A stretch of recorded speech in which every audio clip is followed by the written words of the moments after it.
Hey, what's up, everyone? Welcome to another installment of our interviews. I'm so excited to have Hunter Wilson today. Hunter is the CEO and co-founder of Ready, Set, Grow, and that's who Admin Challenge is partnered with. We're going to talk a little bit in a second, Hunter, about what all RSG does. But Mhm. first of all, just welcome. It's good to see you, dude.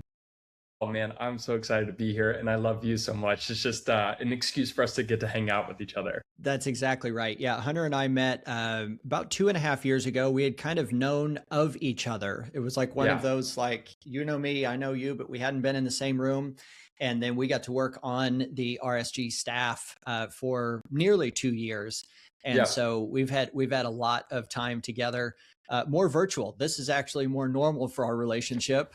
Being Right. you're down in the We south of Dallas, and I'm still in right. Tulsa right now. So yeah, Yeah, we this could is never very common for convince our you. relationship. We could never convince you to move to Dallas. We tried for 2 years, but it didn't work. Your That's Tulsa right. blood is strong. That's right. Well, I'm on God's timetable and directions, and He didn't say, so we stay parked here in Tulsa. So, but yeah, this is very normal and natural for our relationship. So this does feel just like having coffee. Okay, well, let's get into it. I'm excited to talk about a number of different things with you and just pick your brain because I know you are a fire hose of not only passion but also just knowledge on a bunch of different things. And I would imagine that even some of our questions might have some rabbit trails and things, which will be fun. But Yeah. let's start with the basics. Tell us about your family and give us a brief history of your journey in leadership. Yeah. So I grew up a pastor's kid, and my dad was a pastor's kid as well. So like multi-generation of being in the church world. And my dad, really grew up being at the same church his whole life, basically. So he grew up in Austin, moved to Dallas when his dad got offered to pastor a church in Oak Cliff, which is kind of like south of Dallas or whatever. And then, dude, they just stayed at the same church my whole life. It's all I've ever known. And so I think that's kind of unique is just this long, long season of watching my dad wrestle to make things better on Yes. on the same thing. It's just something unique. I didn't move around a lot. I don't have any kind of like army brat type Yeah. moving because my dad was switching churches all the time. I grew up in Dallas. We stayed at the same church my whole life, and uh, my dad was an awesome dad. I have an awesome mom. I grew up playing club soccer, and I say that because um, so much of my leadership development happened in car rides on the way to soccer practice. Hmm. We were driving like an hour to play for like the clubs I was playing for. So like so much time in the car, so much time with my dad and my mom, just teaching me and talking. This is like pre cell phones. Like I was a big like video game person, but I didn't have any kind of, there was no Switch back then. And so Okay. like I Yeah. didn't have Yeah. any kind of like portable thing. So all we did was talk in the car.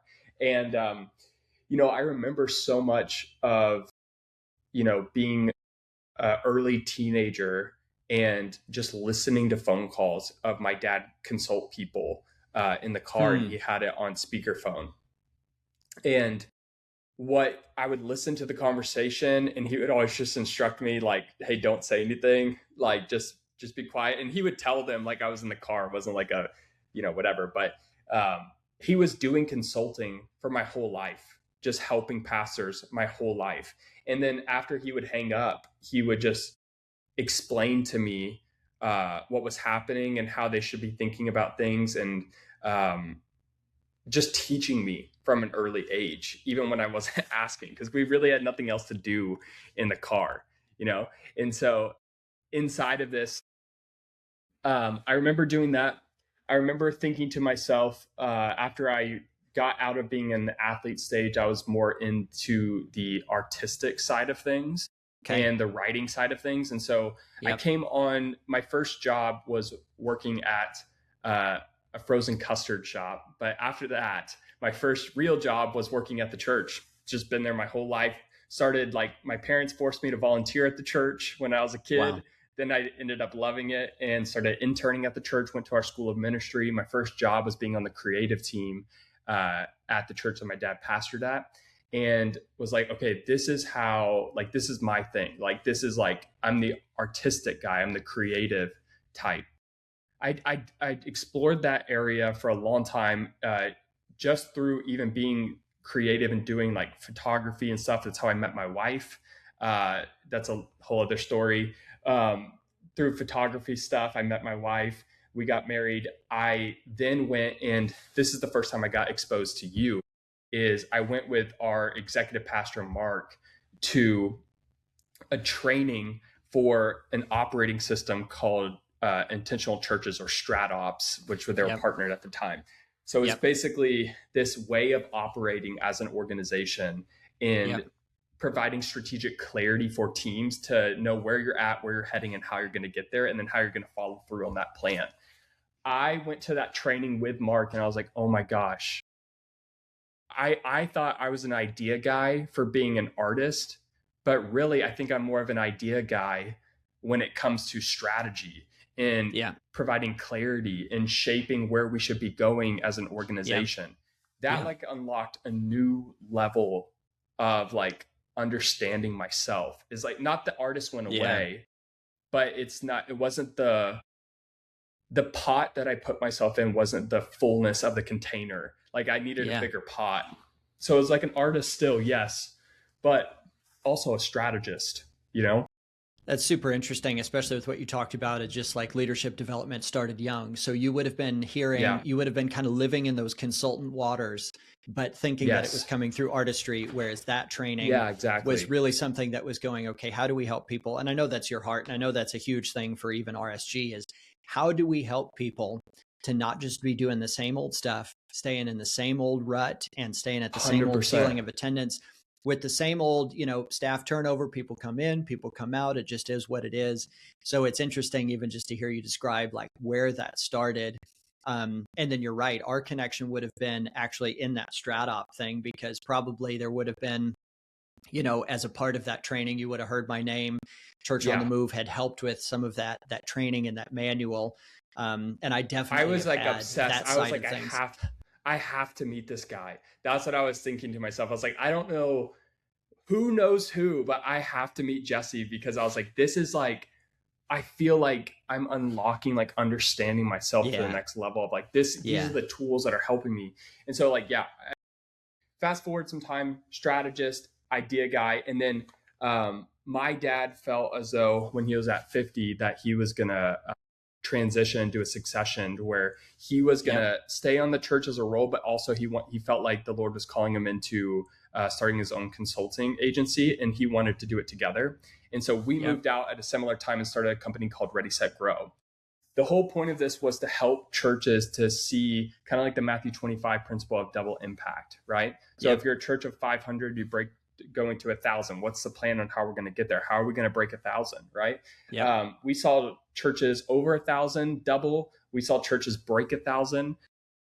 And that's really like the evolution of what we're seeing is like, okay, we're as an organization now, we really want to provide curriculum that teaches you what you need to understand to get to the next level. We want to provide content that are timeless principles with universal applications. Basically, if you're a church of 500 or 5,000, a church in New York or in Kansas, like your Midwest or your Seattle or Portland, whatever, it's universal context, right? And then we wanted to provide contextual breakthrough, which is basically, okay, I get the content, I get the application of what you want me to do, but how does this fit me in my context, right? And so my dad really started to shape like, what is the content that they need to understand, and what did it take for the Oaks to move to the next level at every stage? How did we break 1,000? How did we go to the next level to break from 1,000 to 2,000, 2,000 to 4,000? What is the content there? And then my side was really largely based off of, okay, you can know the answers of where you need to go, but if you can't get a team to navigate through the messy middle from where you're at to where you want to be, it doesn't matter if you have the answers, if you're going to get locked in the maze of the messy middle. And so I wanted to help build systems to help teams be able to navigate through and make it to the other side and see the impact that is happening. So we're doing that with over 100 churches over the last 5 years, and just seeing so many awesome things happen through the Ready, Set, Grow program. Awesome. So yeah, that's kind of where we're at today. Super cool. Yeah. And for anybody who's interested in knowing more about what that looks like, you can go to readysetgrow.church, or check out the Breaking 1,000 podcast. That's a great way to stay connected. Hunter, we've talked about this is an interview primarily for our admin challenge community. This is something that we want to pour into admins at any level, really for any organization. But we've also talked about making this conversation available. So just in case somebody's watching this and is like, wait a second, who is this for? The rest of this conversation is really going to focus on admins. But also we want to be talking to leaders in this as well, especially for how to leverage their strategic partner, especially as it pertains to how do you help and how do you partner together in, like you're saying, breaking that next lid wherever you're at. So that's awesome. Unless I'm forgetting, did you talk about Emily and the boys? Because I want to make sure we get that side of the family before we keep going with the most important part. Yeah, that's right. That's right. I've been married for 7 years. I have 2 boys, so cute. They're 4 and 2. And right now they're sleeping in the same room, and we're experiencing the overdoing it on the rules that we've given them. We've been telling them recently, Jesse, we're like, hey guys, look, you don't have to go to sleep, but you cannot leave your room. And I thought that was a good idea. No. But I'm like ruining the day right now of they are staying up so late, and I'm like, guys, go to bed. And it's so that's where we're at right now. But we have 2 cute little boys that love to wrestle me and then cuddle with their mom. Like they love to hug her and then beat me up. That's kind of like where we're at right now. That's awesome. It's awesome. That's awesome. So cool. Okay, let's get into it here with our questions that we want to talk through. Let's talk about the tension that exists between admins and their leaders. And I'm not talking about interpersonal tension. I'm talking about this tension where admins know that they can do more to support their leader, but they oftentimes either feel insecure or they feel unable to open that door. So they feel the tension there. On the leader side, leaders can be unclear about how to best leverage their admin. And unfortunately, a lot of times we see that leaders underutilize that admin, and they don't see that strategic partner that they could be. So what would you say to the admin about being more proactive? And then what would you say to the leader to help them to give them a key to unlock their admin? You haven't necessarily been in a classic executive assistant or admin role, but you have been in a strategic partner role. And now you've been in the leader side. So just speak to that. How do you navigate that? Yeah. You know, what's interesting is I think so much of this is so like, there's a belief that like, if my leader wanted me to work with them more or be more of a strategic partner, they would ask. Right. Yeah. And that's right. It's really rooted in, if they wanted more of me, they would ask. And man, I really think the flipping, and you've done such a good job of this in the teachings that you've done in the admin challenge, but I think that most leaders underutilize admins, period. Right. But here's the key kicker. It's not because they don't want to use them more. It's because they don't know how. That's right. Yep. It's not because they don't want to. It's because they don't know how. So I've worked with so many visionary leaders. We've worked with over 100, and we're introducing systems. And systems is this interesting thing for visionary leaders where most of the time people want to create distance from the things that they're not good at. But systems, for some reason, is this thing that visionary leaders are attracted to, but also feel like they're not good at. That's right. Yep. Isn't that weird? It's this weird thing of, I know I'm not good at it. And for most things, it's just like, I suck at working out. I don't want to go work out. Or I am terrible at this. I want to avoid that. But systems are weird because I know I'm not good at it, but I also know we need it. And what's I think is interesting about this, and when it comes to the utilization of an admin, is leaders don't know what they want until they see it. And then when they see it, they feel like they need it. So what I've experienced is, I think a show don't tell is more of a model that works with lead pastors more than anything I've seen. That's good out there. If you can show them what is the potential of systems that we could have introduced, as soon as they see it, and I'm not just saying like they can physically see it. It's more of a mental thing. Like, Mm-hmm. oh, I could see how that would work for us. As soon Yeah. as it clicks, most lead pastors are visionary leaders. And most visionary leaders, when they can see it in their imagination, they need it. And they Yeah. need it right now. That's Yeah. why I think the frameworks that you're teaching inside the admin challenge are so helpful. And my number one pitch of like this tension here is my number one advice is to pitch experiments to visionary Yes. leaders. 100%. Pitch experiments. So instead of going to them and saying like, I want to do more, but they're not like asking me for anything, instead of saying like, here's what I think is the classic admin line that doesn't do anything for a visionary leader. Hey, just let me know how I can help.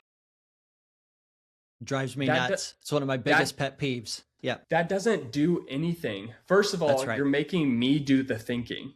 That's Right? exactly You're not right. supporting me. You're dumping it back on me of like, hey, I That's would right. do anything that you asked me to, but you're supposed to be my strategic partner, right? So like, That's right. aren't you supposed to be helping me?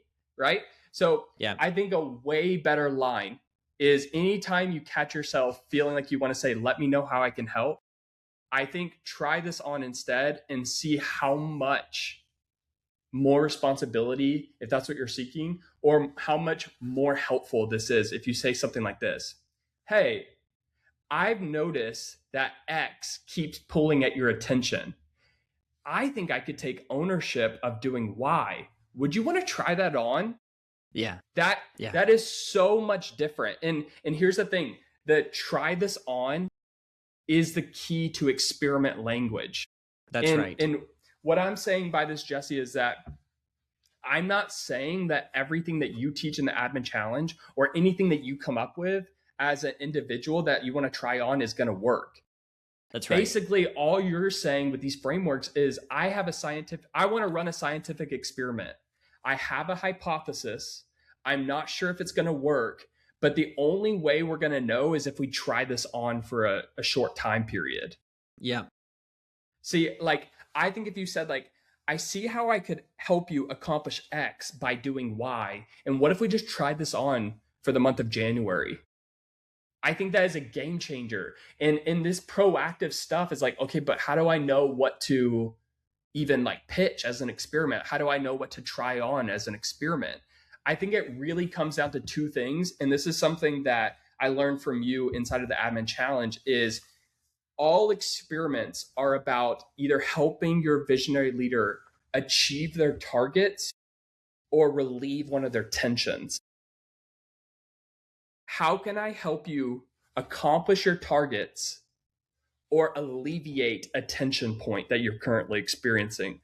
Mm-hmm. I can see it and I want to help you to accomplish your goals and relieve the pain points. I think that's what it's all about. Yeah. That is really good. I completely agree. You know, one of the interesting things that you said that stuck out is that a lot of times leaders feel the need, but they like for systems or for help, but they also don't want to feel restricted by it.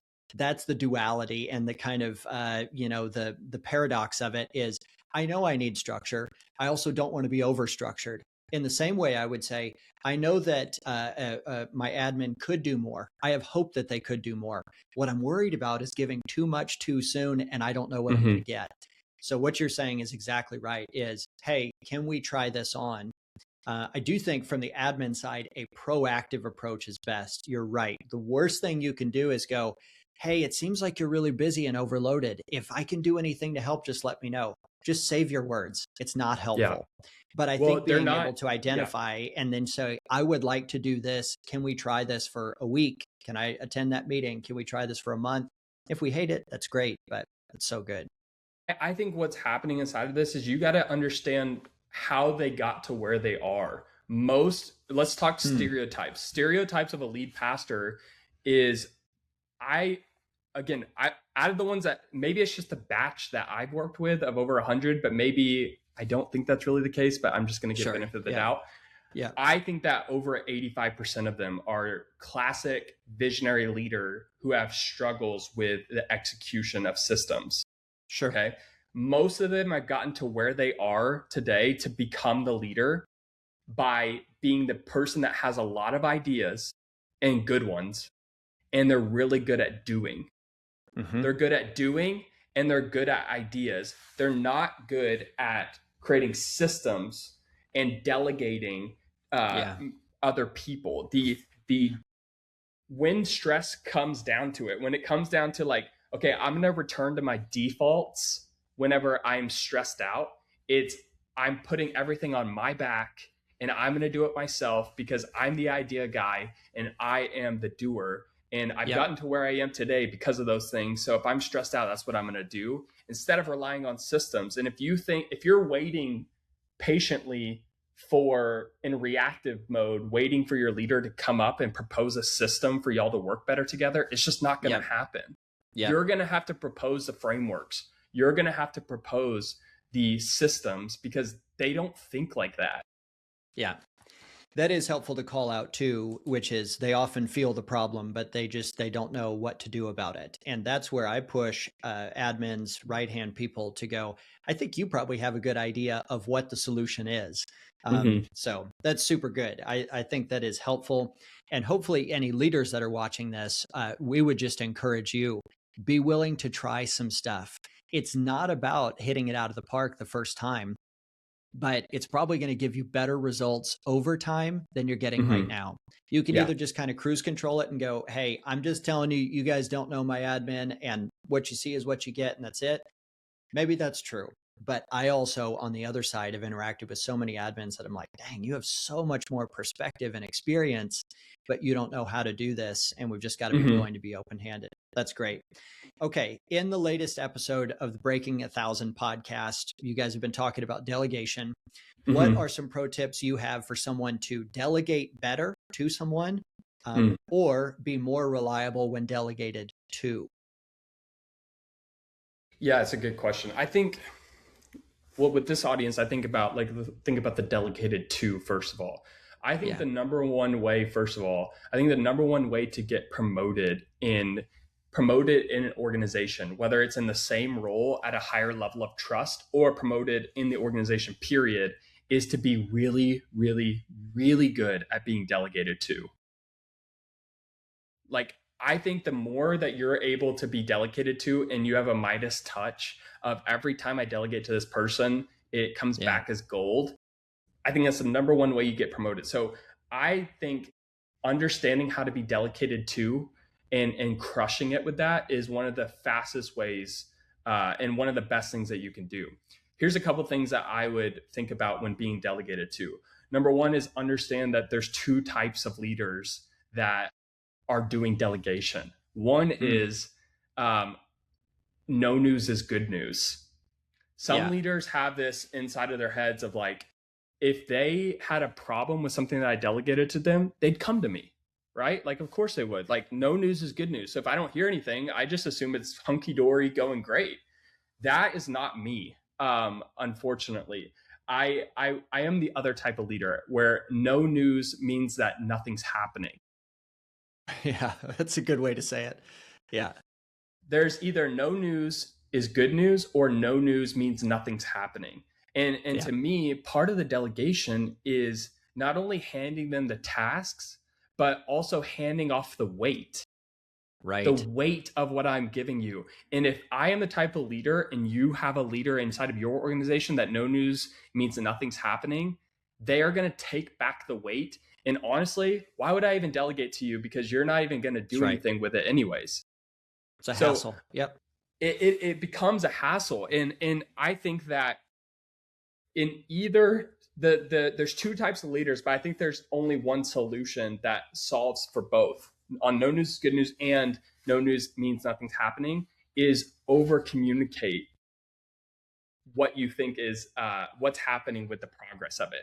Because That's people good. that are no news is good news, I think positive or negative updates of like negative updates. Here's how I would do. Positive updates is, hey, you delegated this thing to me. Just want to let you know everything's going great. I would say it's going a green. I'm expected to hit the due date, the objective by the given due date. It's all going great.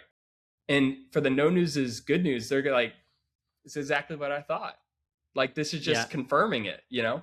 Yeah. But for the no news means nothing's happening guy, this is huge. It's like I can go another week without worrying about this. It's like, Yeah. okay, they got this. Yep. Negative updates, I think is so important that you don't give negative news and don't give what we're going to do about it.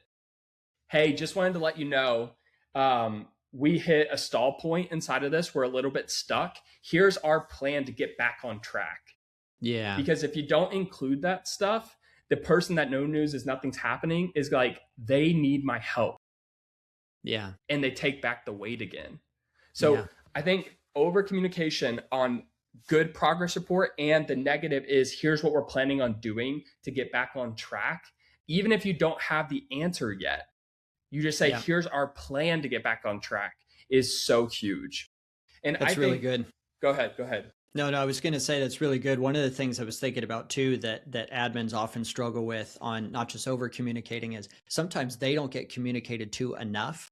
And so then it's the annoying, which is they feel like they understood the project, but then once they got into the project, they realize that weight and ownership and mindset hadn't actually shifted. So now they don't know how to navigate any changes. Like it's one thing to take orders and then go do it. That's not even quite the level of delegation, because that's still that low level reactive admin. Yes. As opposed to, hey, I've taken your context, your perspective, but also the weight off of you. So if I hit a speed bump over here, I can navigate through it.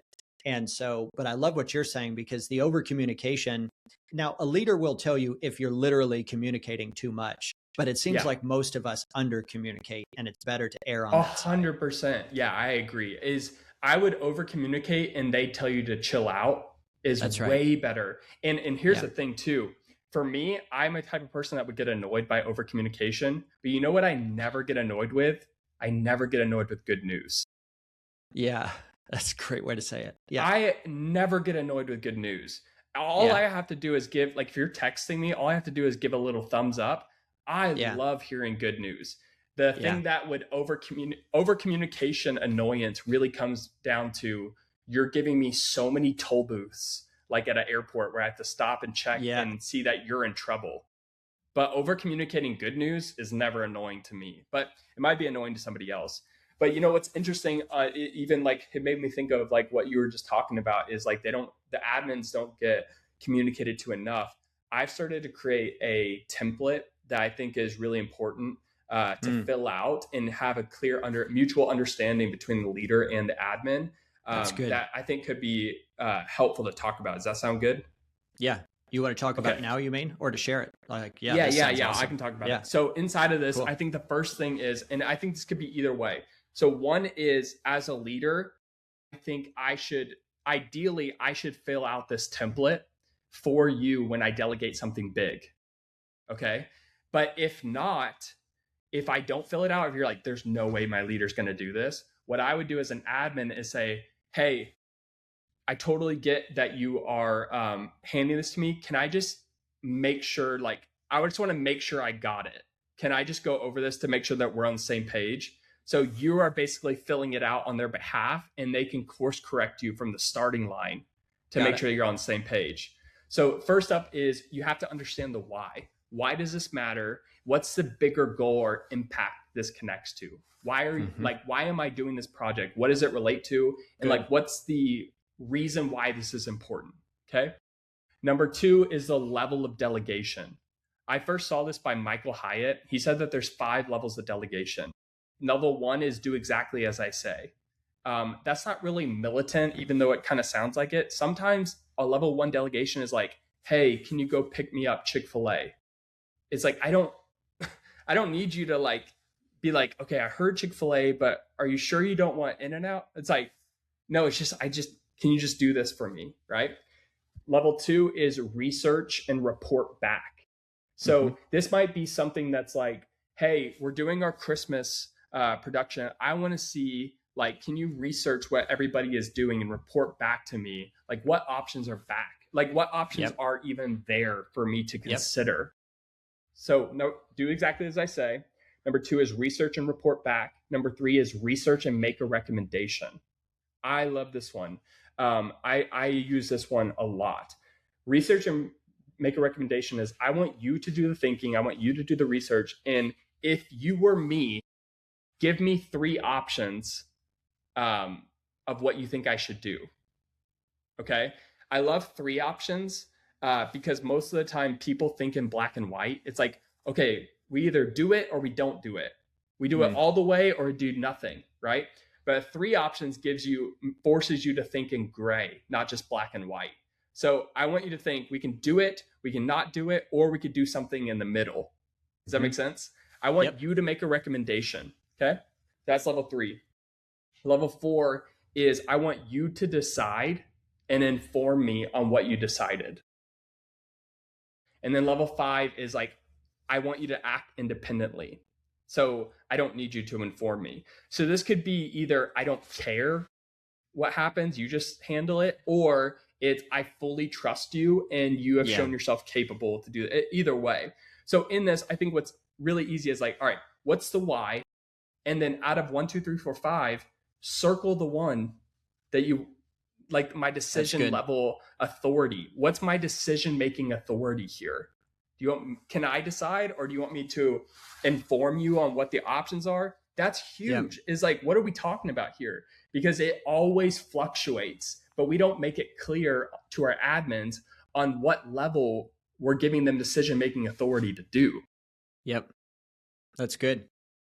Okay, number 3 is make sure that we have the same definition of done. So what does success look like when this is done right? Like, what's the quality bar? Or like, maybe you ask like, hey, Jesse, if I hit like a home run with this, what does a home run sound like? Yep. Anything like that gives you a definition of done, right? That's good. Number 4 is what's your timeline of done? Like, when do you need this by? And is there any like checkpoints or milestones in between? So maybe you gave me 3 months to do this. Do you want checkpoints along the way? Or is it cool if I just like update you at the end? Which really kind of dovetails with number 5 is like, what's the update frequency that would make you feel comfortable? So in this, do you want me to send you a progress report every week? Do you want me to text you daily? Do you want me to base camp you? Do you want me to text you? Do you want me to call you? What do you want me to do? Like, do you want this weekly, bi-weekly, monthly? The update frequency is huge, and you're having them commit up front. You're having them commit up front of what they would feel comfortable with. And if they ask for updates in between, obviously the update frequency isn't working. And you're just like, hey, I've noticed that you keep asking me for updates, but you told me up front that you wanted a bi-weekly. Is that not working for you? Do you want to do weekly instead? Yeah. Because I think my biggest thing for a leader that they need to get a better understanding of is how long can you go without an update? Great question. There's all these tips for being delegated to that I have inside of this, but when I'm thinking about the person that's delegating, I know that they're thinking about 2 things. They're thinking about quality and they're thinking about pace. They're thinking about, are they going to do a good job with this? And are they going to turn it in on time? Yeah. Right. And if I start to worry about that, it's because I'm not getting enough communication about it. Yeah. And every person's different and every project's different. So I need to commit and understand how long can I go without an update, or I'm going to start to freak out because no news in my mind means nothing's happening. Yeah. Excellent. Man, there's a lot of good stuff there. That's super helpful. I love those 5. And I love how you said it, which is if a leader fills that out, great. If they don't, you can sort of interview them or ask informally to get all of those same things. Yeah. And would like a weekly cadence be good to you on progress reports? Does that sound right? That's right. Yeah. And I'm just guessing, but like, do you think like you would want this done by the end of December? Or that's right. Yeah. It's just like, maybe they didn't even think about those things, but when you give suggestions, you're helping them to like, I need clarity to do a good job, and you haven't given me enough. So I'm going to ask you the questions that I need to make sure that we're on the same page. So that I hit a home run on this. It's good. Excellent answer. That's great. And I'm sure that will be helpful for a lot of people that are watching this. Let's shift gears and talk about managing time and priorities. We're both big fans of this. We've done a ton of study. We're both kind of obsessive about whether it's the right, it's just always like, how do we get better at this? So, what are you doing right now or learning right now that's helping you stay focused on the right things every day, every week? Mm. Okay. So inside of this, I think one of the easiest things that is helping me, and it started to help our teams that we've adopted this, is first off, creating goals on a shorter time period. I Mm, have not been able to successfully ever pull off annual goals. I love goals. I love like creating targets for myself of like, here's where I want to be in the future. I am a future oriented person, but annual goals have never been able to work for me, mm, um, because it's just too long away. It's too far yep, away and I yep, adapt too much. yep. So what works for me is shortening the horizon to make sure that whatever the timetable is for me to create my goals, there's no like room for procrastination. Yeah, that's good. So, on an organizational level, we run on cycles. We teach churches to run on 90-day cycles. Basically, we're going to create 90-day goals that's in alignment with like who do we want to be in our bigger term vision. On an individual level, man, I'm still trying to play with this. Um, I think there's somewhere between creating 90-day goals or even this like 2 month mark that I'm still experimenting with of basically creating New Year's resolutions either 4 times a year on a quarterly basis or doing it 6 times a year on like there's a guy, August Bradley, that talks about duo cycles. So Okay, his cycles are on a 2 month basis. And okay, so whatever it is, I know that I'm trying to find my sweet spot, whether it's on a monthly basis or a 2 month basis or 3 month basis of like, what's a sweet spot to where I want to accomplish something meaningful, but I'm not giving myself enough time to procrastinate. Like I got to be yeah, on. that's good. That's that thing. So I'm trying to find that sweet spot still. But after I create that goal, and right now I'm doing the 90-day, I'm doing a weekly 3 and a daily 3. So let's just say that there is 13 weeks in our cycle, in our 90-day cycle. I'm going to say, all right, I have 13 milestones, like 13 weeks to accomplish my 90-day goals. What is the top 3 things I need to do this week? And then what is the top things I need to do today? So my daily Yeah, 3 yeah, every single day helps me accomplish my weekly 3 milestones, and my weekly 3 yep, milestones help me to accomplish my cycle goals. If I just hit my daily 3, I'll hit my weekly 3. If I just hit my weekly 3, I should hit my cycle goals. That's what's really, really helping me. Now, after because I think the time management is really like 2 parts of the coin. Is do you know what is your biggest priority? And then are you making time for that priority? yeah, Because you could have time, but you're working on the wrong things. You that's could know right. what to do, but you don't have time to do it. Right. So for me, on the making time, um, I have tried to intentionally build a week that is set up for me to accomplish my daily 3 and weekly 3. So for me, a lot of my goals are about a lot of what I have to do is based off of writing. So it's around this like making creation time. So I need like what Cal Newport called deep work. Deep Yep, work is like maybe a 2 hour batch or a 3 hour batch of uninterrupted, solo, single focused priority, right? So, one of the things that is so helpful that I started to teach people, and they're finding progress in this too, is a concept I learned from Brendan Burchard where he talks about your daily 3 or your biggest priorities for the day need to get done by 1. Done by 1 is the concept. It doesn't mean it has to take until 1. It just means that it has to get done by 1. And the idea behind this is you want to do your most important work when you have the most energy to do that work. right. And for almost every single person, there obviously are exceptions. I don't remember what that thing Hmm. is. Of like, are you a lion or a bear? What's that thing? Yes, You I know. can't remember. Somebody was just talking to me about it last week. I can't remember what it's called, but yes, it's just like finding your But energy. I found that for most people, there's obviously exceptions, and you need to do it based off of when you feel the most like you have your Yeah, best energy. but work on Yeah. your most important things when you have the most energy. For most people, that is that like, 10 to 12 block or that Yep. 9 to 12 Yep. block. So for me, my done by one is maybe my daily three only takes me 45 minutes, but it's going to get done Yeah. by one. Yeah.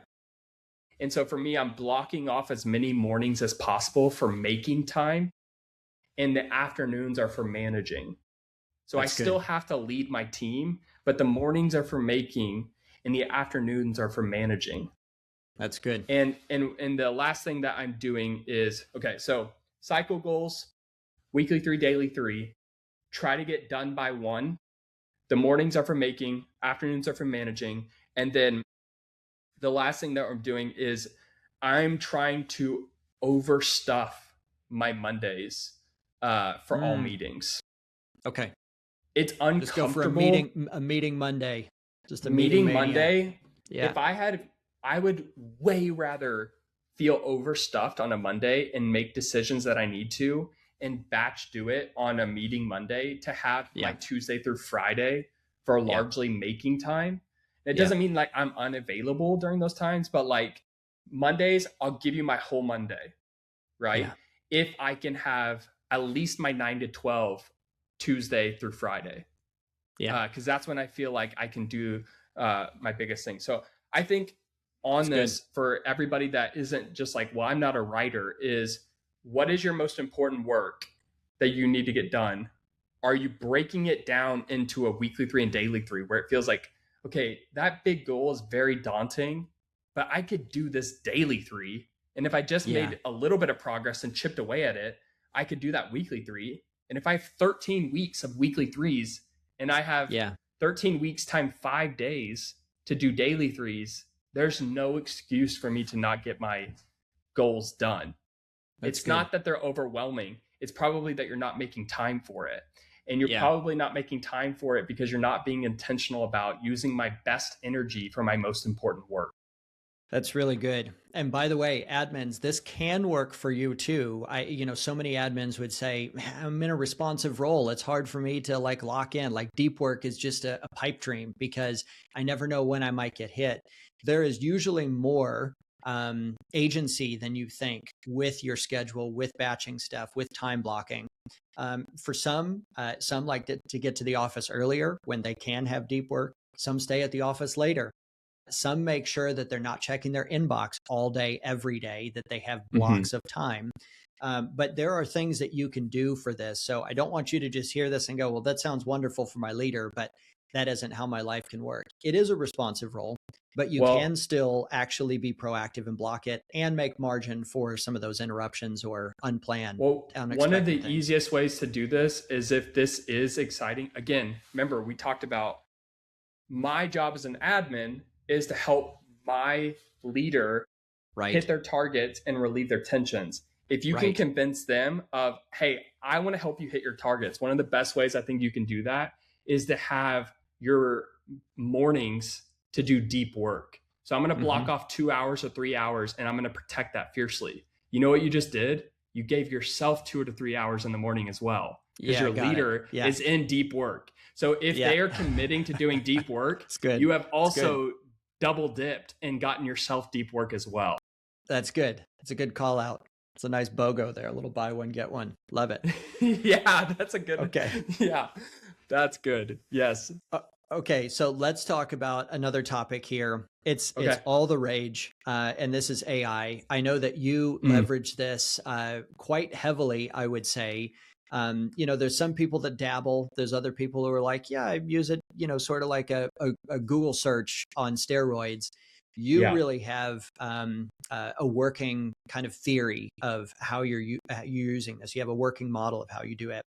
I'm just wondering if you can speak to maybe some things of how you use it, but just can you speak to people's resistance to it or their insecurity around it? And maybe just empower and inspire us a little bit about is it something that admins specifically should be leaning more into? Because I think we're in kind of this, I don't exactly know how I feel about it. Either I don't think it's actually going to help, or maybe I'm too old to jump into something like that, Yeah. or I just don't know if it's going to be there. You've really embraced it and found some real productivity boosts. So just talk about that. Do you want to talk about the resistance first? Yeah, whatever starting point is best. Yeah, I definitely think there is resistance, and some people fully embrace it, some people resist it. I've tried to break down why I didn't feel this, but as I've talked to more and more people of like, what are like the most common reasons that I've seen people resist it? I think number one is they fear that they're going to get replaced. Mm, They it's a fear good that call AI out. is going to replace them, right? Mm-hmm. Now, that everything that I've learned and who's really good at this, if you want to learn from them, is the Cal Newport podcast of like, Yeah. where are we at? Because there's so many people that are like, we're like 5 seconds away from AI taking over. It's like, no, we're actually not. We are That's not right. that close. So he has awesome stuff on this that is way over my head I agree. on Yeah, how to it's good. explain. But okay, so here's my thing on the replacement thing. I don't really fear in the short term future that AI is going to replace me. What I think is way more of a legitimate concern is I would fear the people who know how to use AI to do what you do better. Mm. I think you should be way more concerned about people that know how to use AI being 3 times faster than you and higher quality than you. That's a good reframing to that question. Yeah. So that fear. And in this, I think what you're going to have to do, Jesse, is like, I think you're going to have to make a bet with yourself. You're going to have to ask yourself, is this a trend that I can skip, or is this going to become the new normal and I need to learn? It's good. Because really, that's what we're talking about. Is this a trend and everybody's just talking about it? Like, I think you even said it's all the rage right now. Is that because it's a trend, or is that because it's becoming a new normal and people are so concerned about it that it's just like, you better get on the train on this? Yeah. And again, I don't think you should fear the robots as much as you should fear the person who knows how to leverage it to think better and more clearly and faster than you. And inside of this, I think another one is people don't use AI because they have a lack of clarity or a lack of reps. Lack of clarity is I don't know what to use it for.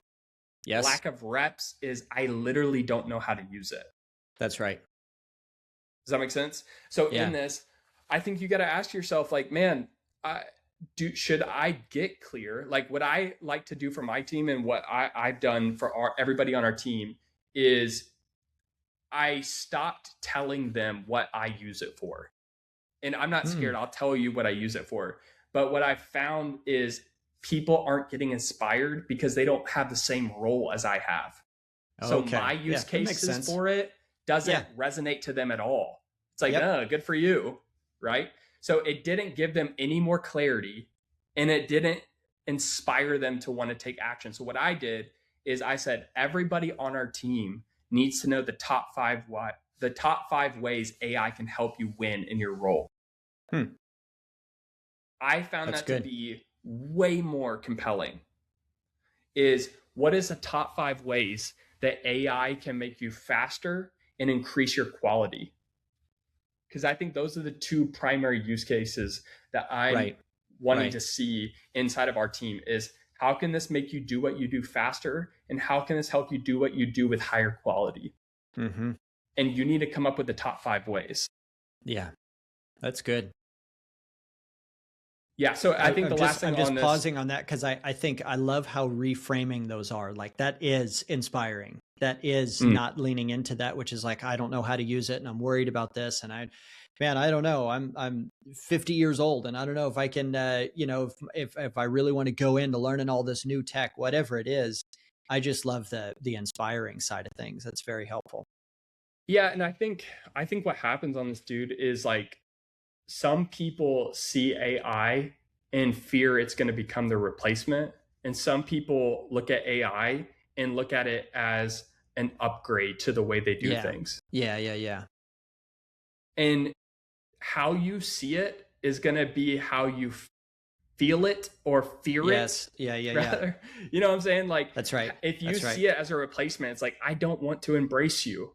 If you look at it as an upgrade to do what you do better, then you're going to fully embrace it and try it on as an experiment and see. I think that's way better. I think trying it on with the top 5 use cases is way better than just like trying to check it out from a far distance. Yeah, that's really And good. I think the people that like what I'm interested in is like, I am not interested in like the things that you're seeing online where it's like, hey, AI, write me a full length paper on Abraham Lincoln. And I don't know anything about Abraham Lincoln, right? Right. I think Right. the way that you start to use AI is like, we'll say it like this, is the more general the question, the more general the response, right? And I think Right. that AI doesn't turn bad thinking good. It amplifies the quality of thinker that's already using it. It's good. So when you're giving it good input, it's sharpening your already good thinking on it, right? Yeah. And the amount that you're sharing with it, the better it gives in response. So Yeah. this is a whole, we could talk about this for an hour, but there is ways in ChatGPT or Claude or whatever you're using. There is the chat box where you write in your prompt.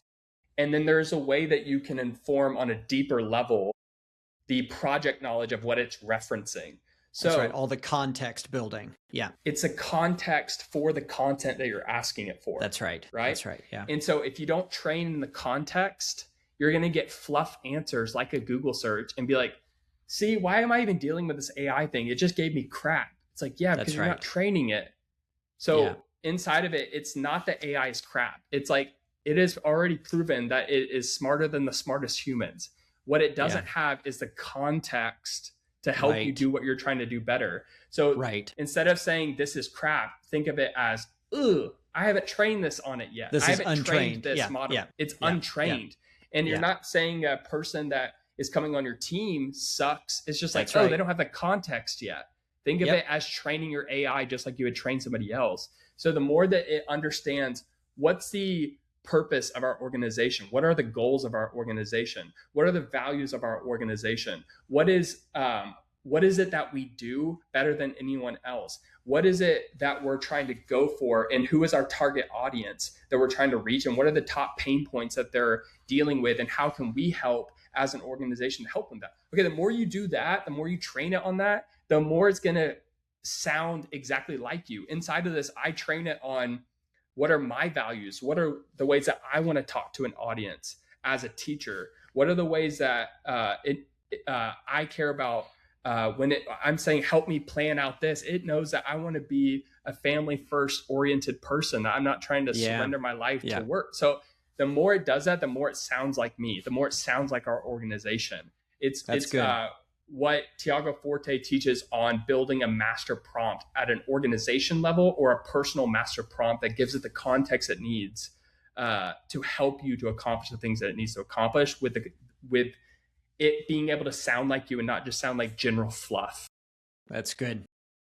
That is helpful. And just to make sure, whether you have joined the admin challenge or you've been thinking about it, this is something we include in that, is a guide to just basically how to do some of that training. And Hunter, you've put that together. It's been great because it does, even from an admin perspective, it does help you to understand what are those context building blocks that you need to share up front. And then how can you think differently about prompts from there? That is very helpful. And that wasn't something I understood for a long time. I just thought this is kind of like a Google search plus, but it's not a one-to-one connection. When you can get the compound interest of context and history and relationship and how these dots connect over here. And so if I say, I'm working with Hunter on a project, it knows who that is and it knows what our relationship is and it knows what context. That's very helpful to know. And inside of this, just like we talked about, is, hey, can we get on the same page when you delegate this to me? It's that same kind of thing that you can train AI in, like very, very, very easy. It's not as hard as you think. It's good. Just saying like, here's my leader's writing style guide and writing objectives, right? So it's like my writing style guide is, my leader is warm. They're not like confrontational. They are whatever the style is of your leader. And Yep. we have prompts that can help you to list that out. Yep. Here's how they write. Here's how they sound. Here's how like they like to come across. And then also writing guidelines of like, okay, you asked me to write an email on behalf of your leader. What is the goal of this email?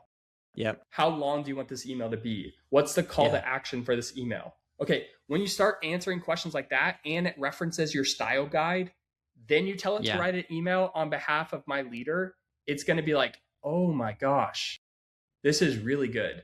But what most people do is they never train it and they just say, write an email to this person about this and be like, this sucks. I'm going to have to I just do this myself.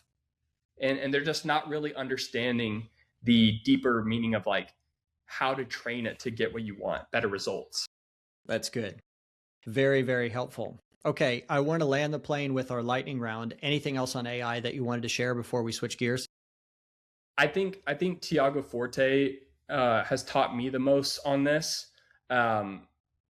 He has his whole like master prompt stuff that I think is a good starting point. Of course, the admin challenge would be taking the general concepts of what's out there, but contextualizing it to an admin. So I would of course like recommend doing the admin challenge, starting with that.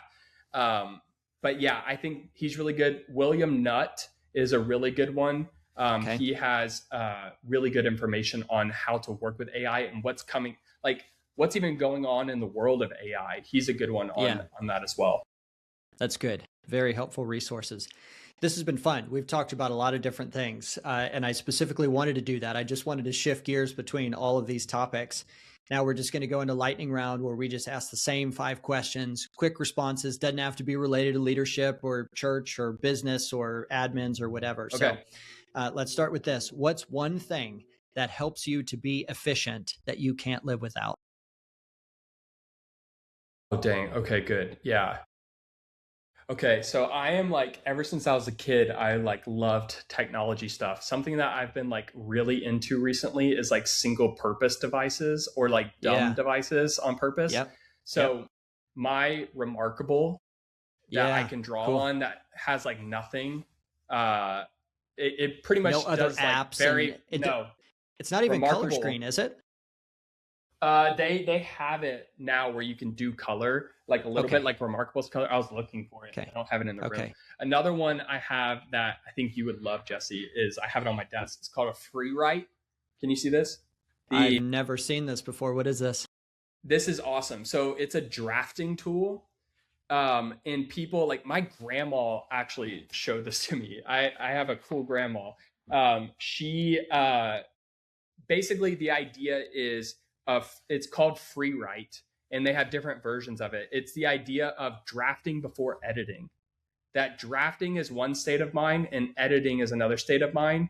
Most people are writer's block because they're trying to do both at the same time. So this is a drafting device that all it does is have this little screen, and it's a mechanical keyboard that's like awesome. Looks like a digital typewriter. That's just what I think about. 100%. 100%. You can't really edit it. Yeah, that's interesting. Yeah, wow. So it's like makes it really hard to edit, and you can only see like 2 lines at a time. And that's cool. And then it just uploads to like a digital library where you can have access to your notes. But like, dude, I've been using this to pray, to journal, to do first drafts of ideas, just to get it out of my head. It's like the what's the girl? It's the Artist's Way, the morning pages. I forgot her name. Anyways, that's been awesome. So the Remarkable and the free write are like these e-ink type displays that I have like been loving recently. Love it. Okay, great answers. All right, next one is, what's your favorite app and why?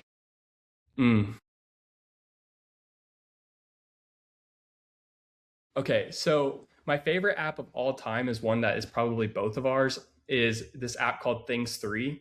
Yeah, 100%. It's a task manager. Oh my gosh. I have used it since like 2012, I think. And I always come back to it. Like anytime I leave it, I always apologize to it later and say, I'm so sorry I ever doubted you. I love you so much. And Yeah. I've gotten so many people onto Things 3. It Yeah. is the most beautiful, simple, easy, getting things done book style app that is out there. It's Yeah. so good. So I would Yeah. probably say Things 3. Yeah. That's good. Great answer. Okay. What's your favorite book that you've read lately? Any genre. What have you been reading lately?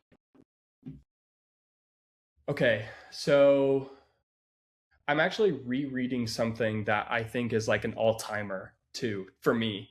Um, One of my like digital mentors in life that I've just studied like everything he's done is Brendan Burchard. He has a book called Yeah. High Performance Habits. Yep. High Performance Habits is he's studied like the world's like it's like one of the largest high performance studies ever done, if not the biggest. And he's studying like Olympic athletes, Fortune 500 CEOs, like high level high performers, and saying what are the 6 habits that they do to be a high performer that you can do too. That book probably has the most like I've torn it apart in highlights and like folded dog ears than any Yeah. book I've ever read. It's so practical and good.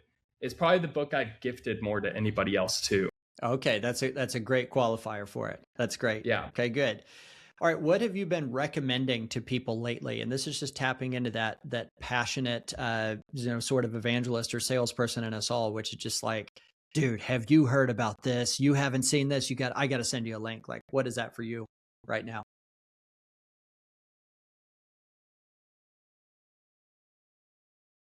Recently, it has been Stranger Things. The new Stranger Okay. Things is amazing, but that's going to Nice. date me. That's going to date me on it. I don't love the answer. But I have yeah, I lost would say, track. Is the show, is it about to go into the final set of episodes when we're yeah, it's recording about to. this here? Okay. Yeah, It I'm a hasn't hit big yet. like I'm a big movie guy and TV guy. Like I love that. It's like so yeah, probably Stranger Things is the newest thing. Oh, I got a better one. If you haven't seen the movie Jay Kelly that came out on Okay. No, Netflix, I haven't yet. it's unreal. Like Okay. amazing. Yeah, Okay. Jay Good. Kelly is fire and so is the new Knives Out is really good. Okay. I did see the new Knives Out. I was just listening to a podcast with Noah Baumbach, who did Jay Yeah. Kelly last night. And I Dude. think it just had come out. So I need to check it out. Yeah, Jay Kelly is unreal. It's so good. That's Yeah. awesome. All right. Those are good recommendations. All right. Just broad scope. Any final words of encouragement for our admin community? Man, I feel like it's just so good to come back to what you even started with is like how can I be more proactive? I think that and this might just be like a little recap of what we already said, is like lead pastors are almost always visionaries. And they're dreamers that have a hard time staying focused on working on the right things, right? Yeah. And I don't know, I just think back to like the Zig Ziglar quote where he says something along the lines of like, you can have everything that you want in life if you help enough people get what they want, right? And if you are trying to, not in a manipulative way, but if you're like, man, I want to be as high level of a strategic partner as I can. I don't want to be a reactive admin. I want to be a strategic partner. Is what experiments can you try on? What frameworks could you introduce? What things can you do to help them hit their targets and alleviate their tensions? I think it all comes back to that is It's I good. want to help you do what you do better. And I'm going to create systems not to lock you in, but to unlock you to do what you Yeah. do best. Yeah. That's good. That's a great place to land. Good full circle to the conversation. This has been so fun. For anybody who's watching this who hadn't already been familiar with either Ready, Set, Grow or Admin Challenge, again, you can go to readysetgrow.church. You can go to adminchallenge.com. And we're passionate about helping church leaders, and even things like Admin Challenge is not even just for church. It's any admin at any level in any organization. So even in a business or a nonprofit or whatever it might be, we're just trying to equip and help you Mm-hmm. to lead better, to be more effective, and really to live better as well. I know for both of us, Hunter, we're not interested in working 80-hour weeks until we're 50 and then 100%. going, man, wasn't that Yeah. fun? And what are Yeah. my kids' names again? Like, so we are interested in leading and living better. And would love to partner with you if any of the stuff that we offer is helpful for you. But Hunter, thank you for your time today. This was so fun. It was like, again, just a wide ranging bunch of topics, but I always love catching up, and Yeah, man. thanks for the virtual coffee. I feel like, this is just a conversation that we'd be loving to have anyways. So it's kind of cool to be able to push record and other people get to see into it. So yeah, thank you, man. 100%. Appreciate it. I love you. Thank you for all you do to help people. You're making so many organizations better by the work that you're doing. Yeah, thank you, man. I appreciate it. All right, everyone. Until next time, we'll see you later.